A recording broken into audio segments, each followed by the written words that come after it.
우리가 지난주에는 그 두 지파 반이 쌓은 제단의 위치와 그 영적 의미에 대해서 말씀을 살펴보았습니다. 그 두 지파 반이 제단을 쌓은 위치는 영어 성경에 보다 명확하게 나와 있죠.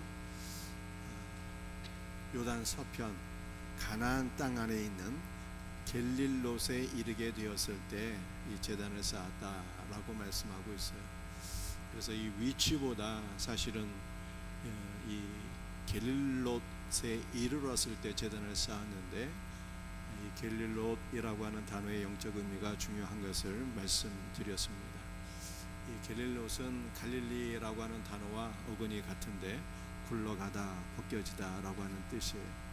이것은 우리가 예수님 안에 있으면 모든 죄와 수치와 저주가 벗겨지고 굴러가게 되지만, 그리스도를 떠나면 영광이 벗겨지게 된다는 거예요. 그러므로 우리는 우리의 일평생 예수님 안에 거하기를 소원해야 되는 것입니다. 예수님 안에 살아가는 것이 가장 복된 삶인 것을 믿으시기를 바랍니다. 여러분들, 두 지파 반이 세운 그 제단의 위치는 10절이 보다 더 명확하죠. 그래서 요단 서편일 가능성이 많이 있지만 요단 동편일 가능성도 배제할 수 없다라고 하는 것을 말씀드렸어요. 이 두 지파 반이 세운 그 제단의 이름을 엣이라고 했는데, 이 엣이라고 하는 단어는 길르앗이라는 단어와 같은 단어예요. 그래서 이 요단 동편의 길르앗에 이 제단을 쌓았는데, 이 길르앗이라고 하는 단어에서 그 제단의 이름을 엣이라고 한 것이죠. 그러므로 요단 동편일 가능성을 배제할 수가 없는 것입니다. 길르앗은 증거의 돌무더기라고 하는 뜻이에요. 우리 생명샘교회 모든 성도들이 예수 그리스도를 증거하는 증거의 돌무더기가 될 때, 우리는 비록 작은 교회에 불과할지라도 우리 하나님은 우리를 길르앗이 되게 하셔서 세계 선교의 중심이 되고 하나님 나라를 위해서 귀하게 사용하실 것을 믿으시기를 바랍니다. 오늘은 여호수아 23장 말씀을 함께 나누고자 하는데요, 이 여호수아 23장은 여호수아가 이스라엘 지도자들에게 주시는 말씀이에요. 오늘 이 말씀을 통해서 우리 세 가지를 함께 살펴보며 은혜를 나누고자 합니다. 첫 번째 우리 나눌 말씀은 우리를 장로와 수령과 재판장과 관리로 부르시는 예수님이에요. 여호수아 23장 2절 말씀 함께 말씀을 같이 읽도록 합니다. 여호수아가 온 이스라엘 곧 그들의 장로들과 수령들과 재판장들과 관리들을 불러다가, 여호수아는 예수님을 상징하는 분입니다. 이스라엘은 누가 이스라엘입니까? 저와 여러분이 진정한 이스라엘인 거예요. 그러므로 여호수아 23장 2절 말씀은 우리 예수님께서 우리를 장로와 수령과 재판장들과 관리로 부르셨다라고 하는 말씀입니다. 세상의 지도자는 백성들 위에 군림하고 영광을 받는 존재입니다. 그러므로 우리는 세상의 지도자가 되는 것에서는 별로 관심을 안 가지셔도 돼요. 그런데 오늘 여호수아 23장 2절은 우리 예수님께서 저와 여러분을 장로와 수령과 재판과 관리로, 즉 교회를 섬기는 지도자로 부르셨다, 이렇게 말씀하고 있어요. 그러므로 우리는 예수님께서 우리를 교회 지도자로 부르셨다는 이 말씀 앞에 지도자가 되기를 소원하셔야 되는 거예요. 만약 여러분들 가운데 어떤 분이 나는 교회 지도자가 되는 것에는 별로 관심이 없어, 이렇게 생각을 하시는 분이 계신다면, 이것은 교회 안에서 섬기는 자가 되기를 원하지 않고 늘 섬김만 받기를 원한다고 하는 유아적인 발상이 아닐 수가 없어요. 우리를 향하신 하나님의 뜻은 단지 우리가 예수를 믿고 구원받는 것으로 끝나는 것이 아닙니다. 우리를 향하신 하나님의 뜻은 우리 모두가 예수 그리스도의 장성한 분량까지 성장해서 교회를 섬기는 지도자가 되는 것이 우리 주 예수 그리스도의 뜻이라고 말씀하고 있어요.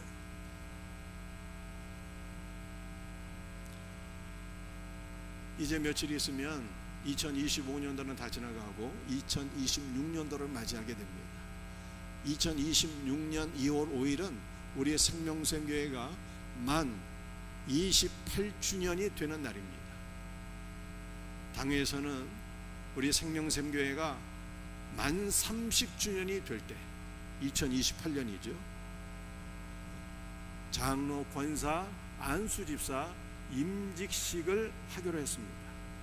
이 임직식에 관한 자세한 내용은 앞으로 당회를 통해서 자세한 내용이 발표될 것입니다.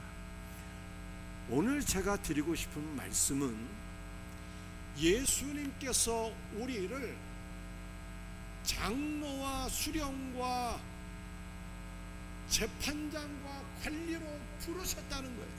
그러므로 우리는 내가 교회의 지도자가 되기를 원하든지 원하지 않든지 우리의 뜻을 다 내려놓고 우리 주님의 뜻을 따라서 교회를 섬기는 지도자가 되기를 소원해야 된다라고 하는 것입니다. 이와 같은 은혜가 있기를 주의 이름으로 축복합니다. 1절과 2절 말씀을 다시 한번 읽어보겠습니다. 여호와께서 주위의 모든 원수들로부터 이스라엘을 쉬게 하신 지 오랜 후에 여호수아가 나이 많아 늙은지라 여호수아가 온 이스라엘 곧 그들의 장로들과 수령들과 재판장들과 관리들을 불러다가, 여호수아는 예수님을 상징하는 분이지만 그는 사람이기 때문에 점점 더 나이가 들어서 연로하게 되었습니다. 그러나 우리 주 예수 그리스도는 어떤 분이십니까? 여호수아는 점점 나이가 들지만 예수님은 어제나 오늘이나 영원토록 동일하신 분이에요. 그분은 우리를 가나안 안으로 이끄시고 참 가나안이신 우리 주 예수 그리스도를 우리에게 충만하게 부어주셔서 우리로 하여금 영적으로 성장하게 하시는 분이에요. 사랑하는 성도들이요, 우리 예수님께서 우리에게 은혜와 복을 주시는 목적이 무엇일까요? 우리 예수님께서 우리를 사랑하셔서 은혜와 복을 주시는 목적은 단지 우리를 위한만이 아니라 교회 공동체를 사랑으로 섬기는 지도자가 되라 라고 하는 뜻인 것을 믿으시기를 바랍니다. 오늘 본문 말씀을 보게 되면 여호수아가 나이가 많아서 늙었다 이렇게 말씀하고 있어요. 이 나이가 많아서 늙었다라고 하는 단어가 프레스 뷰테리오라고 하는 단어인데 이 단어에서 영어의 장로라고 하는 단어가 나왔어요. 여러분들, 장로는 어떠한 사람일까요? 장로는 단순히 나이가 많은 사람을 의미하는 것이 아니라 영적으로 성숙한 신자를 의미하는 것입니다.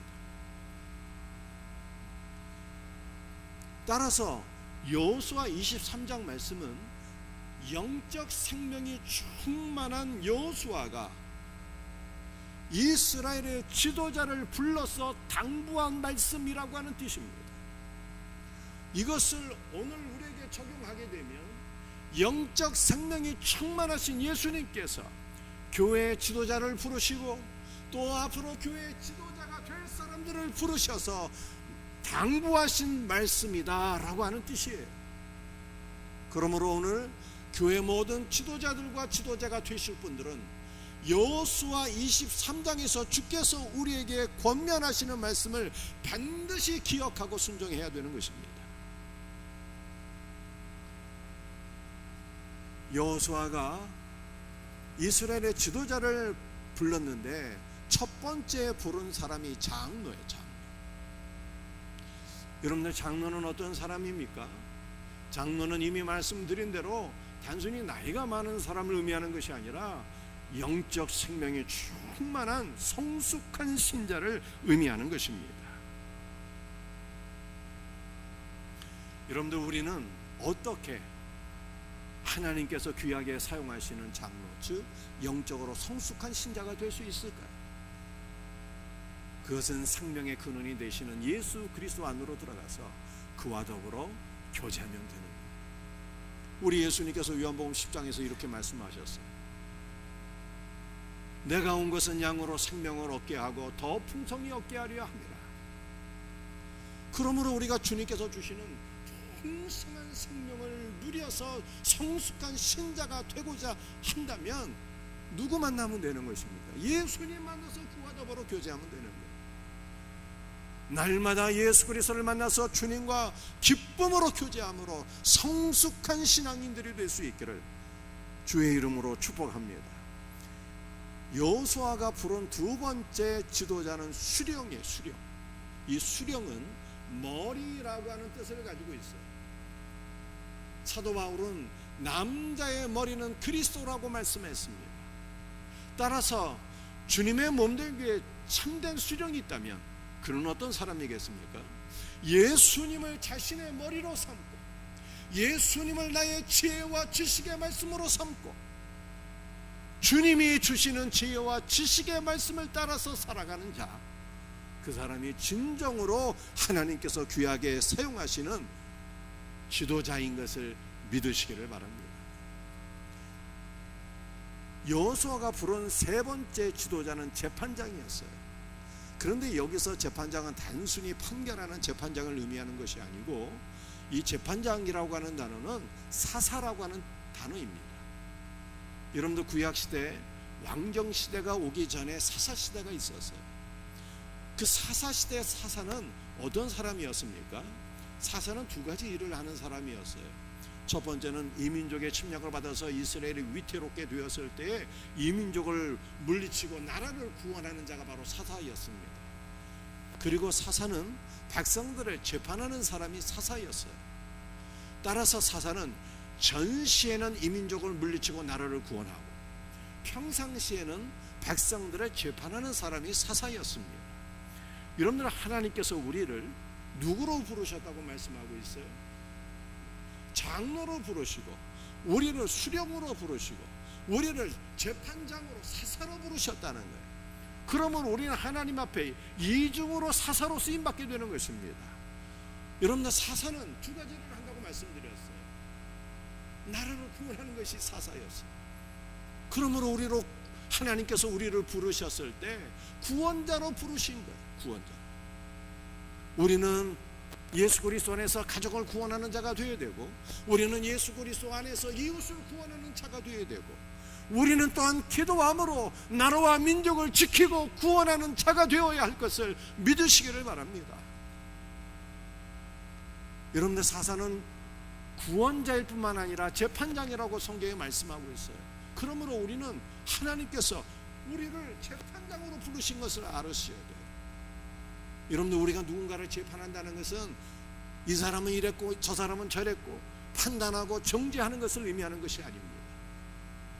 여러분들, 우리는 재판, 판단을 그리스도 예수 안에서 해야 되는 거예요. 하나님의 판단 기준은 오직 하나야, 하나. 하나님의 판단 기준이 무엇일까요? 그것은 아들입니다. 아들이 있는 자는 생명이 있고 하나님의 아들이 없는 자는 생명이 없다고 성경이 말씀하고 있어요. 그러므로 우리는 그리스도 안에서 모든 사람을 바라봐야 되는 것입니다. 하나님의 아들이 있는 자에게는 위로해주고 격려해주고 축복해주는 거예요. 하나님의 아들이 없어서 악을 행하는 자가 있다면 우리 예수님 재림하실 때 최후의 심판이 있다는 것을 경고하며 한 영혼을 그리스도 안으로 인도해야 되는 것입니다. 이것이 바로 사사의 역할이에요. 마지막으로 여호수아가 네 번째로 관리를 불렀는데요, 이 관리라고 하는 단어는 하급 관리를 의미하는 거예요. 섬기는 자를 의미하는 것입니다. 그런데 여기서 중요한 것은 이 70인 성경, 이 70인 성경은 구약 성경을 헬라어로 기록해 놓은 것이 70인 성경. 이 70인역에서는 이 관리라고 하는 단어가 성경을 필사하는 필사자로 번역을 했어요. 여러분들 이것은 무엇을 의미하는 것입니까? 하나님 보시기에 참으로 가장 귀하고 복된 섬김이 있는데, 그것은 하나님의 말씀을 전하고 가르쳐서 사람의 심령에 하나님의 말씀이 기록되게 하는 것, 이것이 가장 귀한 섬김이라는 거예요. 그러므로 우리는 그 어떤 직분보다 하나님의 말씀을 전하고 가르치는 셀 리더와 주일학교 교사의 직분을 귀하게 여겨야 되는 것입니다.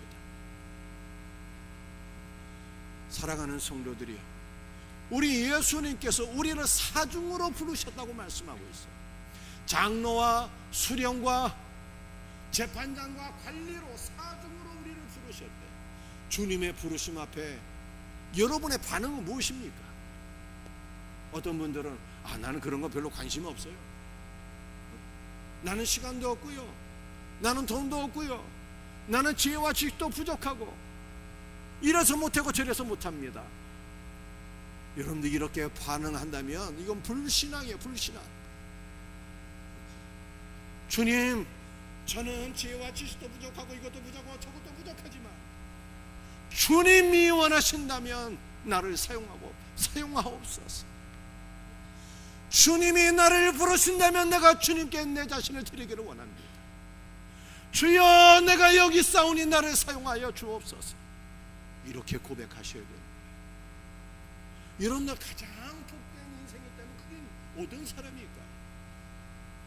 주님께 쓰임받는 사람이 되는 것. 여러분들 우리의 한평생이 신속히 지나가는 것입니다. 아무 일도 하지 않고 주님 앞에 서게 된다면 이거 부끄러운 거예요.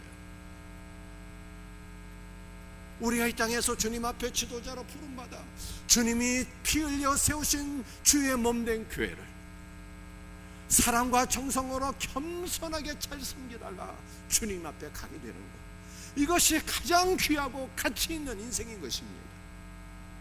주님의 몸된 교회, 주님의 몸된 교회가 구원의 방주이며 주님의 몸된 교회가 하나님의 나라인 거예요. 하나님의 몸된 교회를 사랑으로 잘 섬겨서 하나님 앞에 서는 그날 잘했다 칭찬받는 복된 성도들이 되기를 예수님의 이름으로 축복합니다. 여러분들 이 두 번째 말씀은 교회의 지도자, 그리고 앞으로 교회의 지도자가 되실 분들에게 주시는 여호와의 말씀인 것입니다. 여호수아 23장 3절 말씀을 같이 읽어보겠습니다. 시작. 너희 하나님 여호와께서 너희를 위하여 이 모든 나라에 행하신 일을 너희가 다 보았거니와 너희 하나님 여호와 그는 너희를 위하여 싸우신 이시니라. 여호수아 23장 말씀은 총 16구절로 구성되어 있습니다. 매우 짧은 말씀이에요. 그런데 이 16구절 가운데 너희라고 하는 단어가 50번 반복되고 있고요, 너희 하나님 여호와라고 하는 단어가 13번 반복되고 있어요. 짧은 구절 가운데 너희와 너희 하나님 여호와, 이 단어가 이렇게 많이 반복되는 이유가 무엇입니까? 그것은 오늘 본문 말씀이, 그리고 오늘 본문 말씀에서 말씀하시는 모든 축복이, 그리고 오늘 본문에서 말씀하시는 모든 경고가 다 누구를 향하고 있다고 하는 뜻입니까? 바로 너희, 우리에게 주시는 말씀이라는 뜻이에요. 너희 하나님 여호와가 13번 반복되고 있어요. 여러분들 이것은 무엇을 우리에게 교훈하고 있는 것입니까? 이미 말씀드린 대로 하나님의 뜻은 저와 여러분이 장로와 수령과 재판장과 관리가 되어서 주의 몸된 교회를 섬기는 것입니다. 그런데 이렇게 주님의 몸된 교회를 누가 섬길 수 있겠느냐는 거예요. 세상에서는 지도자가 되려면 학력도 좋아야 되고 돈도 많아야 되고 경험도 있어야 되고 인맥도 있어야 되고 여러 가지 필요한 것들이 많이 있어요. 그러나 주의 몸된 교회에서는 섬기는 지도자가 되려면 그런 것이 필요한 것이 아니라는 것입니다. 주님의 몸된 교회 섬기는 지도자가 되려면 필요한 것이 하나가 있는데, 그것은 바로 너희 하나님 여호와가 너희 가운데 계셔야 한다는 뜻입니다.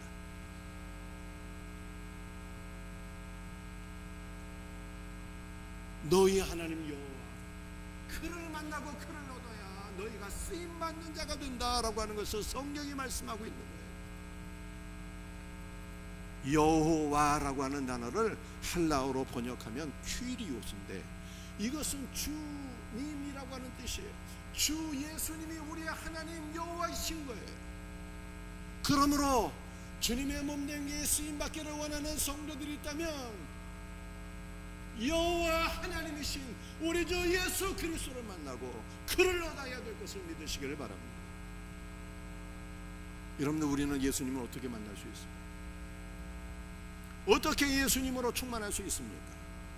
그것은 오직 말씀과 기도를 통해서 주님을 만나는 거예요. C.S. 루이스라고 하는 위대한 신학자가 한 분 계신데, 이분이 기도의 단계를 5가지로 설명했어요. 5가지. 이 5가지 기도의 내용을, 이 기도의 단계를 여러분들이 반드시 기억하셔야 돼요. 첫 번째 단계는 간구입니다. 간구. 여러분들, 간구는 우리의 모든 필요를 예수님께 구하고 응답받는 것을 가리키는 것이죠. 그러나 우리의 간구가 대부분 다 이 1단계에서 머물고 있어요. 우리의 기도가 다 1단계야. 1단계 간구는 필요하지만 우리의 기도가 간구에서 머물다면 이것은 유아적인 기도, 아주 초보적인 기도가 되는 거예요. 기도의 2단계는 중보예요. 중보. 한 영혼을 위해서 기도하는 것입니다. 아브라함은 멸망의 위기에 빠지게 될 조카 롯을 위해서 간절히 중보 기도했어요. 그러므로 우리도 우리의 필요만 위해서 기도하지 말고 한 영혼을 위해서 기도할 수 있는 중보 기도자가 되기를 주의 이름으로 축복합니다. 기도의 3번째 단계는 교제입니다. 교제. 이 교제는 우리가 예수 그리스도 안으로 들어가서 그분의 영적 임재를 누리며 우리를 향하시는 아버지 하나님의 뜻을 분별하는 거예요. 여러분들, 기도할 때 주님의 영적 임재를 경험하고 있습니까? 예수 그리스도의 영적 임재를 경험하는 것이 기도의 3번째 단계예요. 우리는 어떻게 기도할 때 예수 그리스도의 영적 임재를 누리게 되는 것입니까? 예수님의 이름을 부르며 기도해야 돼요. 주 예수 그리스도의 이름을 부르며 기도할 때 주님의 영적 임재를 경험하게 될 것을 믿으시길 바랍니다. 여러분들, 3번째 단계가 교제인데요, 이 교제의 단계는 예수 그리스도의 영적 임재를 누릴 뿐만 아니라 주님의 말씀을 듣는 거예요. 우리를 향하신 주님의 음성을 듣는 것입니다. 어떻게 하면 주님의 음성을 들을 수가 있어요? 그것은 말씀을 붙잡고 기도하셔야 돼요. 여러분, 오늘 말씀, 제가 선포한 말씀을 한 주간 붙잡고 묵상하며 기도할 때 분명히 이 말씀 가운데서 여러분 각자에게 말씀하시는 주님의 음성이 반드시 있게 될 것을 믿으시길 바랍니다. 기도의 4번째 단계는요, 능력이라고 해서 능력. 3번째 단계가 그리스도의 영적 임재잖아요. 그리스도의 영적 임재를 누리면 4번째 단계는 자동으로 오는 거예요. 그리스도의 능력과 그리스도의 영적 권세를 얻게 되는 것입니다. 그리스도의 영적 권세를 얻게 되면 사단을 물리치고 사단의 결박에 빠져있는 모든 영혼들을 구원할 수 있는 능력을 받게 되는 거예요. 땅끝까지 이르러 그리스도의 증인으로 쓰임받게 될 것을 믿으시기를 바랍니다. C.S. 루이스가 말씀한 기도의 마지막 단계는요, 일치. 이것은 아버지의 뜻과 내 뜻이 하나로 일치가 되는 것을 의미하는 것입니다. 나의 뜻을 그리스도의 뜻에 복종시키는 단계를 의미하는 거예요. 예수님이 겟세마네 동산에서 기도하셨잖아요. 아버지여 할만하시거든 이 잔을 내게서 지나가게 하옵소서. 그러나 나의 뜻대로 마옵시고 아버지의 뜻대로 하옵소서 라고 주께서 기도하신 것처럼 우리의 뜻을 그리스도의 뜻에 복종시키는 것이 기도의 마지막 단계가 되는 거예요. 사랑하는 성도들이요, 제가 지금 무슨 말씀을 하고 있습니까? 우리가 하나님 앞에 쓰임받는 지도자가 되려면 너희의 하나님이신 우리 주 예수 그리스도를 얻어야 된다고 그러잖아요. 어떻게 그리스도를 만나고 얻을 수가 있는 것입니까? 기도인 것입니다. 깨어 기도하셔야 돼요.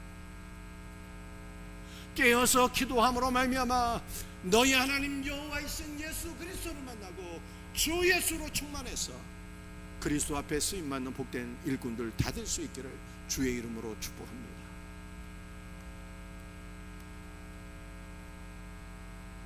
여호수아 23장 8절 말씀 우리 한번 같이 읽어보겠습니다. 시작.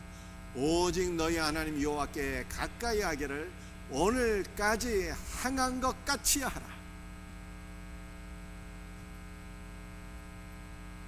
여호수아가 이스라엘 지도자를 불러 모았어요. 그들에게 당부하는 말씀이 딱 한 가지. 무엇입니까? 너희의 하나님 여호와가 계속 반복되잖아요. 너희의 하나님 여호와를 가까이 하라라고 말씀하고 있어요. 여러분들 여호와라고 하는 단어는 모든 존재의 근원이 되신 분을 가리키는 거예요. 그분은 바로 우리 주 예수 그리스도예요. 예수님이 계시면 우리도 있게 되는 것입니다. 예수님이 없으면 우리도 없는 거예요. 예수님이 우리를 붙잡아 주실 때 우리는 존재하는 것입니다. 우리의 삶의 목적이 오직 예수 그리스도 한 분이어야 되는 거예요. 너희의 하나님이라고 했는데 이 하나님이라고 하는 단어는 엘로힘, 전능자라고 하는 뜻이에요. 예수님이 우리의 존재의 근원이시고 예수님이 우리의 능력이라는 뜻이에요. 우리의 존재의 근원이 되시고 우리의 생명이 되시고 능력이 되시는 그분을 가까이 하라라고 말씀하셨어요. 여러분들 가까이 한다라고 하는 단어는 창세기 2장 24절에도 사용되었는데 이러므로 남자가 부모를 떠나 그의 아내와 합하라고 그랬잖아요. 합하라. 이 합한다라고 하는 단어와 가까이 한다라고 하는 단어가 같은 단어예요. 그러므로 너희 하나님 여호와를 가까이 하라라고 하는 말씀은 예수님을 우리의 신랑으로 삼고 그와 더불어 연합하며 살라고 하는 뜻입니다. 세상과 연합하지 말고 우리 구주 예수 그리스도를 가까이 하고 예수 그리스도와 연합하는 지도자가 될 때 그는 하나님 앞에 쓰임받게 되리라 라고 말씀하신 거예요. 이 놀라운 은혜가 우리 모두에게 있기를 주의 이름으로 축복합니다. 여호수아 23장 16절 말씀 우리 한번 같이 읽어보겠습니다. 만일 너희가 너희 하나님 여호와께서 너에게 명령하신 언약을 범하고 가서 다른 신들을 섬겨 그들에게 절하면 여호와의 진노가 너에게 미치리니 너에게 주신 아름다운 땅에서 너희가 속히 멸망하리라 하니라. 신랑 되신 예수 그리스도와 연합하여야 하는데 예수 그리스도를 버리고 이방 신들에게 찾아가서 그들과 연합하게 되면 너희가 신속하게 멸망하리라 경고의 말씀을 주었어요. 그런데 여기서 우리가 주목해야 될 단어가 있는데 가서 다른 신들을 섬겨. 여러분들 이 간다라고 한다는요 시집 간다는 뜻이에요. 우리의 신랑은 예수님인데 예수님을 버리고 다른 이방인 신들에게 시집가면 반드시 멸망할 것을 알아라 라고 경고의 말씀을 주신 거예요. 그러므로 우리는 예수님 외에 다른 신을 섬기면 안 되는 거예요. 다른 신은 없는 거예요. 천하 인간의 구원받을 만한 다른 이름을 우리에게 주신 일이 없음이라 라고 말씀하고 있어요. 오직 예수님만 우리의 신랑이신 거예요. 예수님과 더불어 연합할 때 쓰임받는 지도자가 된다 라고 성경이 말씀하고 있는 것입니다. 세 번째, 그리스도께서 이미 이겨놓으셨다는 믿음으로 사역하라. 오늘 마지막 성경 구절이에요. 여호수아 23장 5절 말씀 함께 같이 읽도록 합니다. 시작.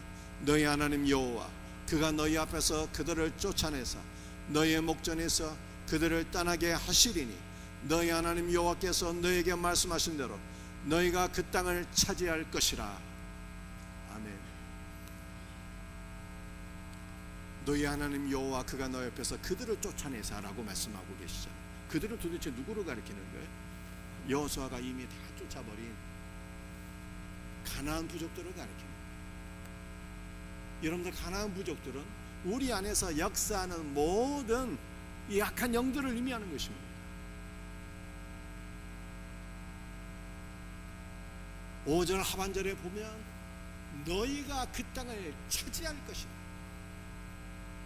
너희 하나님 여호와께서 너희에게 말씀하신 대로 너희가 그 땅을 차지할 것이라. 이 차지한다는 것은 상속받게 된다는 뜻이에요.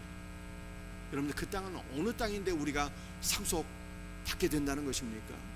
이 원문을 보면 이미 상속을 받았다는 거예요. 그 땅이 어느 땅입니까? 가나안 땅. 이 가나안 땅은 바로 주 예수 그리스도를 의미하는 것입니다. 여러분들, 여호수아 23장 5절이 예수님의 십자가에서 다 성취가 되었어요. 예수님은 십자가로 우리 안에서 역사하는 모든 악한 영들을 다 종결하시고 우리에게 참 가나안 땅이신 예수 그리스도를 충만하게 부어주셨습니다. 우리는 참 가나안이신 예수 그리스도를 상속받은 거예요. 그리스도 안에 있는 모든 풍성한 은혜와 생명과 능력을 다 상속받은 것입니다. 이 믿음으로 사역하라는 거예요. 사랑하는 성도들, 특별히 교회 지도자가 될 뿐더러 우리 예수 그리스도께서 이미 다 이겨놓으셨다라고 하는 믿음으로 사역하셔야 되는 거예요.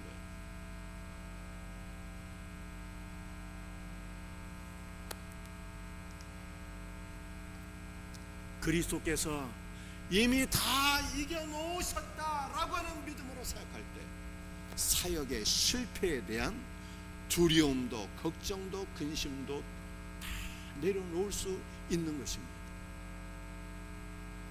그리스도께서 이겨놓으셨다는 믿음이 있게 될 때 승리하게 된다는 뜻이 아니에요. 그리스도께서 이미 이겨놓으셨다라고 하는 믿음 그 자체가 이미 승리인 것입니다.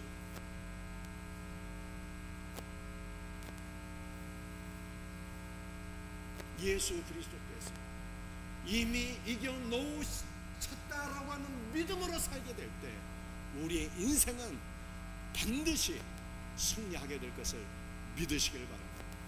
여러분, 우리의 삶에는 실패와 실수가 얼마든지 있을 수가 있어요. 그러나 궁극적으로 우리 예수님은 반드시 선한 결과로 우리에게 응답해 주시는 분이에요. 예수 그리스도 안에서 우리의 인생이 이미 승리되었다라고 하는 믿음으로 살게 될 때 그리스도는 우리에게 풍성한 열매로 축복하실 것을 믿으시기를 바랍니다. 이 놀라운 은혜가 우리에게 있기를 주의 이름으로 축복합니다.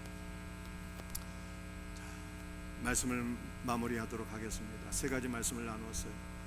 제가 번호 읽으면 여러분들이 내용 읽으시길 바랍니다. 1.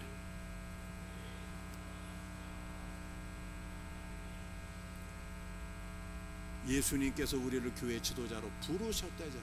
부르셨다. 제가 여러분을 부르는 게 아니에요. 예수님이 부르셨다잖아요. 이 부름 앞에 우리는 아멘으로 순종해야 되는 거예요. 그럴 때 우리의 인생은 가장 가치 있는 인생으로 쓰임받게 되는 것입니다. 2. 교회 지도자들과 지도자들 될 자들은 두 가지를 반드시 기억하시면 되는데 그 첫 번째가 너희 하나님 여호와 그를 가까이 하고 그와 더불어 연합하는 것입니다. 3.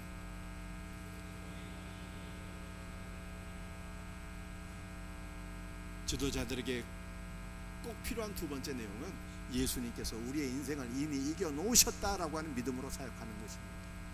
이 놀라운 은혜가, 이 놀라운 믿음이 우리 모두에게 있기를 주의 이름으로 축복합니다.